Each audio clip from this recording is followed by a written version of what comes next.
And so in today's reading, we see some of this story unfold. God called Abraham to the land that he didn't know and promised that land to him as far as he can see in every direction, and told him one day this is where his family would live. And this land would eventually become known as the Promised Land, because that's what it was, right?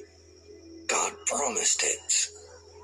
But there was a problem, because Abram had no children, so how is his family going to one day grow big enough to inhabit this land? And Abram and his wife are getting old, and a really critical moment of truth occurs. God invites Abram to go outside, and he's out in the wilderness, and so the stars are abundant out there, unbelievable. And God tells him to look up and try to count those stars if he can. And that will be like his family. That's what it will look like.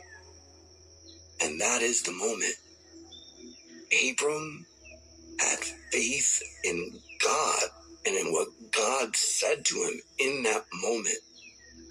And in response, God considered Abram righteous because of his faith. Abram's faith is going to become very, very, very important for those of us who are followers of Jesus, because it will become a pivotal, foundational piece as we explore the faith through the eyes of the Apostle Paul. In response to Abram's faith, God invites Abram into this weird ritual that we wouldn't understand now. He takes these specific animals and divides them in half, which is kind of gross and pretty easy to misunderstand, but it wouldn't have been in this time. This is called a blood covenant, or a blood oath. And so these divided animals, they weren't hung up and butchered, they were cut in half. And so there's two halves, and there's blood everywhere.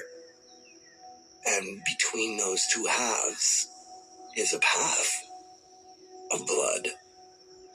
Because the people entering into a covenant, a promise, a vow, an oath together